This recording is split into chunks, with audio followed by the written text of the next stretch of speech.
Magbabalik, Yorme Isko Moreno Dumagoso.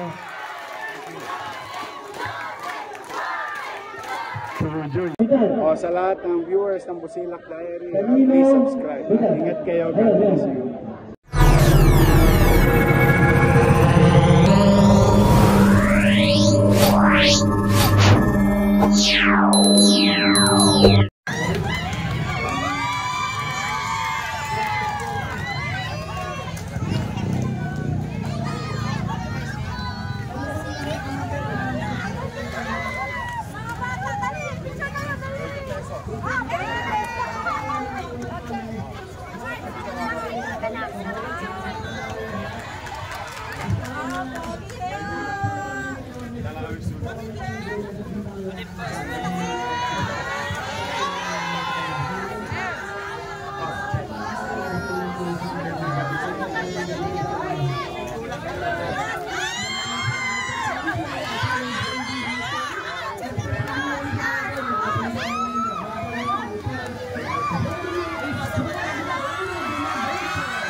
Yeah, maupo muna po tayo.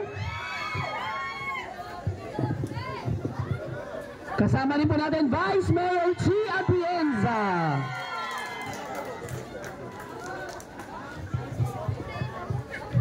Sige po, maupo muna po ang mga nasa likuran. At bilang pagpapatuloy po, ang susunod ko pong ibibigay sa inyo ay ating din pong kasalukuyang konsehal. Palakpakan po natin ang letter E sa I Love You, Konsehal Bobby Espiritu. Maraming salamat po. Magandang gabi mga kabady. Kamusta na po kayo? Bagamat nagsama-sama tayo ngayong gabi, bagamat meron tayong pinagdadaan ng trahedya, pasalamat pa rin po tayo sa ating Panginoon. Wala pong nasawi. Ang gamit, kaya po nating palitan. Ang buhay po, nag-iisa lang. Tatandaan nyo po, kahit anong problema, kahit anong pagsubok, kayang-kaya, basta tayo sama-sama nagtutulungan. Lagi nyo pong kaagapay ang buong grupo ng Yorme's Choice. Sa pangunguna po ng ating Yorme, Isko Moreno Dumagoso, ang ating Vice Mayor, Chi Atienza, ang ating Congressman, Amado Bagatsing, at ang Be, I Love You. Alam niyo na ba kung ano yung Be, I Love You? Alam niyo na yung Be, I Love You? Borromeo Espiritu Izon Ignacio Laureano Yupanco. At makasisiguro po kayo, sa bawat takbang, sa anumang pagsubok, sa lahat ng oras, lagi kang mayroong kabady. Muli, ito po ang inyong kabady, Bobby Espiritu. Maraming salamat po. Magandang gabi po sa inyong lahat. Maraming salamat po, Councilor Bobby Espiritu. Tawagin naman po natin ang nais din pong maglingkod sa ating distrito. Palakpakan po natin ang letter I. Magiging konsehal, Tormac Ignacio. Magandang gabi po sa inyo. Mamaya na yung kiss. Magandang gabi po sa inyo. Nasunugan ba talaga kayo? Bakit ang sasaya nyo? Yan ang importante sa ating mga Pilipino. Ang importante, sabi nga ni Bobby, at hihiramin ko na din yung sinasabi palagi sa atin ni Mayor Isko Moreno. Ang importante, buhay tayo. Walang nasawi at walang nasaktan. So, hindi na ho kami magbabanggit ng kahit ano. Sa amin po, ang importante, yung tulong ng gobyerno nandyan. Kahit wala pa po sa posisyon ulit ang ating Yorme, lagi po siyang nakaalalay sa atin. Kaya sana po, wag kong magbabago ang iyong enerhiya. Lagi po tayong masaya. At sana, wag kong mawala ang inyong suporta sa Yorme's Choice. Dahil sa kahit anong pangangailangan ninyo, nandirito kami, lagi niyong maaasahan. Maraming salamat po. Maraming salamat po, magiging Konsehal Tolmac Ignacio. Tawagin naman po natin ang letter Y, sabi I love you. Palakpakan po natin ang ating kasalukuyang Konsehal, Councilor Mon Yupangco. Magandang gabi po sa inyo lahat. Alam mo, natutuwa ako sa inyo. Pagdating pa lang namin, puro ngiti nakikita ko. Akala ko nga, fiesta pinuntahan ko dito. May palabas. Ay, hindi pala. Pero alam ko naman, ibang klase mga Pilipino, sinasabi nila, no, kung kailan pa nahihirapan, kaya pa rin ngumiti. Tama ba? Pero alam ko, napakahirap talaga masunugan dahil isa yan sa mga advokasya ko. Di ba? Kaya nga may mga bumbero tayo, kaya nagtakbuhan dito lahat. Napakahirap po talaga masunugan. Sabi nga nila, di bali lang manakawan, huwag lang masunugan. No, mahirap po talaga yan. Pero alam ko, laban tayo dito. Lalo ng mga taga-Baseco. Sunog? Wala yan. Eh yung COVID nga, bali wala sa inyo. Wala yata nagka-COVID dito. Ang titibay nyo talaga eh. Pero alam ko, kayang-kaya nyo yan. Lalo na nandito ang buong Yorme's Choice. Nandito po si Yorme, na talagang aalalay din po sa atin, si Vice Mayor Chi at Congressman Amado. At ang buong mga konsehal ng Yorme's Choice, Ambe, I love you. Magandang gabi po sa inyong lahat. Maraming salamat po, Councilor Mon Yupangco. At sa pagkakataon pong ito, ibibigay ko naman po sa inyo ang muling magbabalik nating Congressman, ang ama ng Kabaka. Palakpakan po natin, Congressman Amado Bagatsing.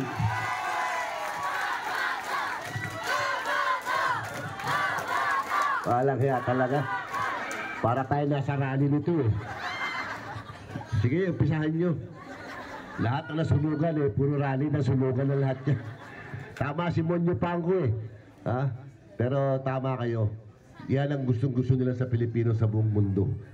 Talagang miskin na dumadaan sa anumang pagsubok, hindi nakakalimutan ang ngiti sa kanilang mga labi. Lilipas din yan. Pero gusto ko lang anunsyo din sa inyo na sa Miyerkules, kami naman sa Cruz na Pula, Red Cross. Ako po ang chairman, kasama ko po dyan yung ibang konsyal natin, si Monyo Pangco, director ng Red Cross yan, at saka si Bobby Espiritu. Kaya kami naman magbibigay ng relief din. Okay, kasama din si Yorme doon, si Lachi, lahat kami. Pasat ng Yorme's Choice po, asahan nyo sa pinamalas nyong pagmamahal sa amin. Na-chismis kayo eh. Ang laki ng chismis na ginawa ninyo eh. Oh, sumabog yung chismis ninyo. Nag-mock poll daw kayo dito eh. Eh, wala. Yorme's Choice daw ang gusto ng Baseco eh. Kaya, nagpapasalamat kami sa inyo. Meron na ako isang request. Hanapin pa yung mga naliligaw ng landas. Para tuloy-tuloy na tayong solid dito. Diba? Kay Chairman, kay Chairman na Diana, si Nene, andyan si Cristo rin, diba? Oo. So, yun lang po ang akin mensahe sa inyo na hindi kayo pababayaan ng Yorme's Choice. Meron tayong patron dito. Ang patron natin ay si Santo Isko. Kilala niyo yun? At saka si Santa Chi.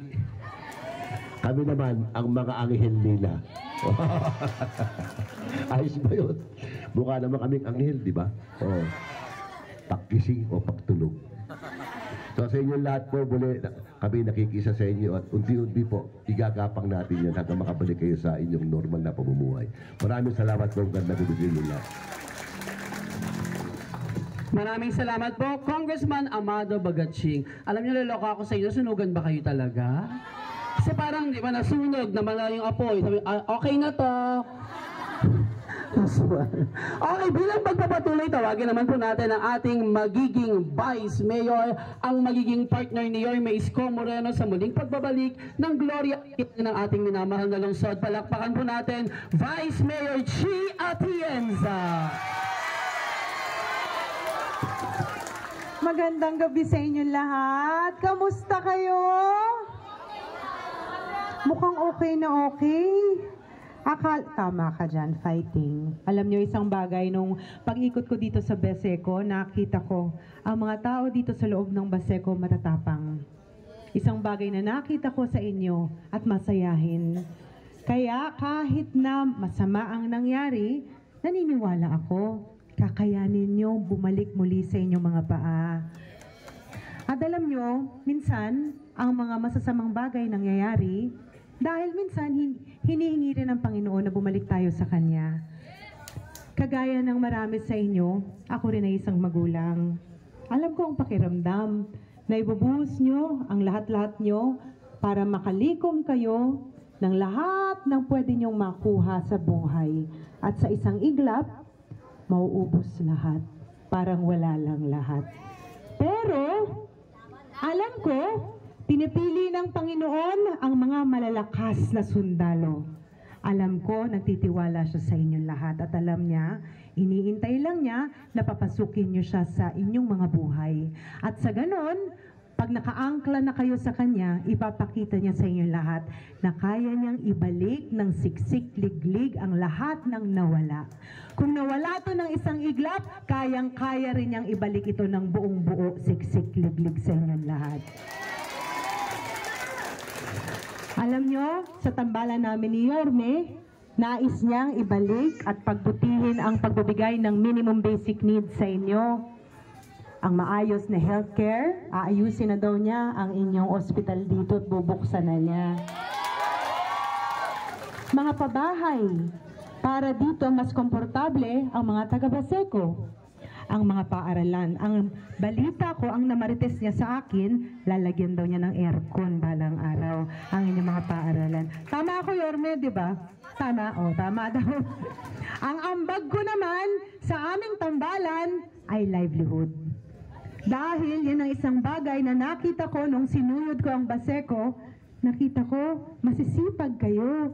Pero kailangan mabigyan kayo ng oportunidad para lahat kayo ay makatayo muli sa inyong mga paa. Kaya konting tulog na lang, malapit nang bumalik ang isang maayos at mapagmahal na gobyerno sa inyo. Baka by then, nakuha nyo na muli ang lahat ng nawala nyo ngayon sa sunog na ito. Tinitingnan ko kayo, alam ko, kaya nyo. Magtiwala kayo sa Panginoon. Magtiwala kayo sa inyong sarili. At magtiwala rin kayo sa inyong mga leaders dito. Dahil alam ko, mahal na mahal kayo ng inyong mga leaders. Chairman Cristo, Chairman Diana, Tita Nene Umandak. Pero more than anything, huwag niyong kalimutan magdasal at humawak lamang sa Panginoon. At kaya niya yan. Naniniwala ko sa inyo. Mahal na mahal po namin kayo. And Manila, God first. Maraming salamat. Kaya nyo yan.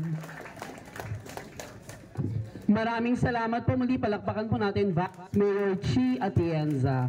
At bago ko patawagin ang ating pong minamahal na Yorme Isko Moreno Dumagoso, tawagin muna po natin ang ating nais maglingkod sa konseho. Palakpakan po natin magiging konsehal Zeb Laureano. Magandang gabi po sa inyong lahat. At ako po yan nagagalak na sa awa ng Diyos, buhay tayo. No? Napakahirap po talaga nung nangyari. Narito po kami, ang buong Yorme's Choice. Alam niyo naman, mahal na mahal namin kayo. At syempre, hindi namin kayo pababayaan. Karamay niyo po kami kahit saan at kahit kailan. Sa gabing ito, natutuwa po kami na kahit pa paano nakapagsama-sama po tayo. At syempre, sa nangyari po, huwag po kayo mag-alala. Meron pong milagro ang buhay. Makakabawi at makakaahon po muli tayo. At syempre, alam niyo naman, Pilipino tayo. Sa kahit anong pagsubok, sa kahit anong agos ng bagyo, at kahit anong challenges pa na dumating sa ating buhay, kakayanin natin. Ayun naman po, at sana po, ngayong gabi, ako po lubos na bumabati sa inyo na sana po sabay-sabay tayo makaahon. Maraming salamat po sa inyo lahat. Maraming salamat po, Councilor Zeb Laureano. At sa pagkakataon pong ito, alam ko po, excited na kayong marinig ang kanyang mga tinig, ang taong hindi tayo iniwan nung panahon ng pandemya hanggang ngayon na tayo po ay may pinagdadaanan. Palakpakan po natin ang muling magbabalik, Yorme Isko Moreno Dumagoso. Joyce, magandang gabi. Kumain na ba kayo? Ay, huwag kayong mag-alala, lilipas din yan. O hindi, pero kidding aside, kami, ang aming grupo, si Amado, si Chi, at ang inyong mga konsehal ay nakikiisa sa inyo. Nawa nga, lobi nawa ng Diyos, makarecover tayo kagad. No? At kung meron man tayo pagpapasalamat, at least buo pa rin yung pamilya natin. Kasi yung plancha, yung TV, yung panty, yung bra, lahat, bagong laba, lahat nasunog. Pero, ang paniwala ko naman, katulad nyo din naman ako dati, lahat ng naipundar ninyo na nawala na sunog, kaya nyo ulit ipundar. Tama ba? Makakabili ulit tayo ng plancha, ng TV. Pagka wala kang TV, tumingin ka sa likod ng kapitbahay mo. Tibihon. Makakaraos ulit. Kumbaga, bagay na nawala, may babalik. Ang importante, buhay tayong lahat. Ang dami na natin pagsubok na pinagdaanan. Kagutuman. Nung pandemya, nakaraos tayo. Awa ng Diyos, walang nagutom sa lungsod ng Maynila. Tama naman, ano? Kaligtasan. Awa naman ng Diyos, kung meron man mauubos, baka tayo na yung dikit-dikit eh. Dahil nung araw, di ba? May anong tawag nila doon? Social distancing. Paano magso-social distancing sa bahay? Dahil paghiga mo, yun na yung kusina. Yun na yung sala. Yun na yung CR. Tama ba? Pero magkakasama tayo ngayong gabi. Ibig sabihin, nakaraos tayo. Nakaligtas tayo. Kaya walang imposible sa mga darating na araw, gagaang muli ang ating buhay. Sisikat ulit ang araw sa buhay natin. Ang importante lang, 2 joints. Sabi nga, don't panic. It's organic. Ibig sabihin, bagay lang na tayo'y mag-alala. Pero hindi natin kailangan mataranta. Dahil ngayong gabi, matutulog tayo, sisikat ang araw bukas, may magandang naghihintay sa atin. Mga nanay dito, mga tatay dito, ako na nagsasabi sa inyo, tiyagain ninyo ang anak ninyo na mairaos. Bakit? Katulad din kayo ng nanay ko, ng tatay ko. Tsinaga ako, akalain mo, sino ba mag-aakala na ang isang basurero, isang sidecar boy, pwede maging mayor ng Maynila? So walang imposible. Tama ba? Life must go on. At kami, minabuti namin kanina, si Congressman Amado Bagaching, nakausap ni Chairman at ng inyong mga kagawad na kung po pwede makagawa ng paraan na maibsan ang inyong problema. Kaya ang ginawa namin nila Chi at ng mga Yormes Choice, nila Congressman, nagpiait-piait kami. Drops. Madalit salita. Kasi wala naman tayo sa pwesto. Pero yung aming pinagsama-samang maliit na kakayanan, sana ito maibsan yung problema ninyo. Wala na kaming pinili. Whether renter o may-ari ng bahay, wala rin pinipili ang sunog eh. Tama ba? Kaya gusto ko, pare-pareho ng pantay-pantay yung pagtingin namin sa sitwasyon ninyo. Whether you are renter o may-ari ng bahay, o lahat kayo magkakaroon kahit papaano. Kapag renter ka, o at least makaupa ka ulit. Tama, mali? Kung may-ari ka ng bahay, makakabili ka ulit ng 2x2. Huwag mo lang ipapalo sa asawa mo. Makabili kayo ng yero, dingding, makabalik kayo sa lalong madaling panahon. Ngayon naman, ipagpasalamat ninyo sa inyong mga barangay official. Sila talaga ang porsigido na tumatawag sa amin upang kayo'y tulungan. Palakpakan naman natin sila. Yung mga tanod na nangapuyat, alam mo, mahirap talaga sunog eh. But then again, may awa ang Diyos. Makakaraos din tayo. So, umpisa na natin to. At least malilim ngayon at hindi kayo, ang bilib ako sa inyo ha. Sanay na sanay kayo sa akin. Sabi ko 8:30. Talagang 8:30, nandito na kayo lahat. Ngayon, bawat isang pamilya, tatanggap kayo ng 10,000 pesos.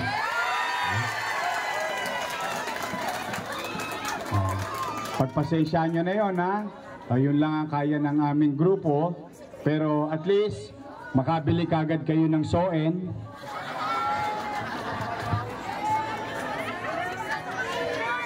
Chinchansu. Para, astringent.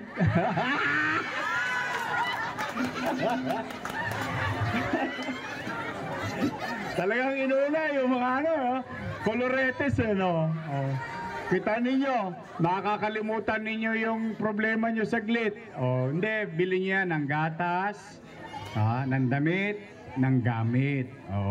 Saka na yung pagpupundar ulit, dahan-dahan lang naman. So muli, kami ay nakikiisa sa inyo at nawa, ang Panginoon Diyos patuloy kayong gabayan at makaraos agad sa lalong madaling panahon.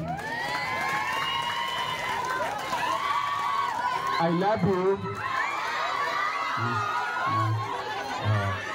Ngayon, bilang huling at least something to, isang bagay na pwede nyong mapanghawakan man lamang sapagkat ito'y hindi lamang para sa mga nasunugan kundi sa inyong pamayanan, sa buong pamayanan ng Baseco. Yung pinatayo nating ospital, 3 years nang tapos, 3 years nang hindi bukas. Tama, mali? Nasabi ko na ito sa ibang taga Baseco at sasabihin ko na rin sa inyo.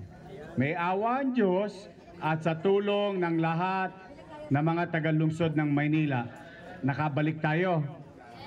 Sa December, bubuksan ko yung ospital niya. Sayang eh. Nandiyan dyan na eh. Di ba? Hindi totoo lang. Sayang, nangihinayang ako sa panahon. Pero, Nay, pumanatag kayo. Basta yan. Nagawa ko nga yan ng pandemya eh. Tama ba? Ngayon pa kaya walang pandemya. Lalagyan na lang ng doktor. Higaan, gamit, gamot, di tatakbo na. Tama, mali? Mas mahirap nung panahon ng pandemya. Kaya tingin ko, may awa ang Diyos, yung pangarap natin, sa December, bubuksan na natin ang Baseco Hospital. Okay? Mag-ingat kayo. Again, I love you. Pagpalain nawa kayo ng pong may kapal. Manila! God first. Thank you.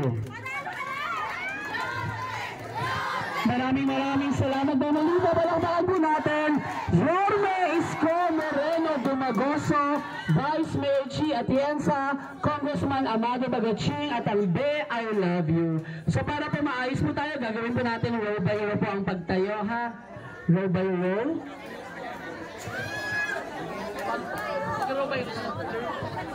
Opo, may kukuha po ng mga staff, yung aming mga staff.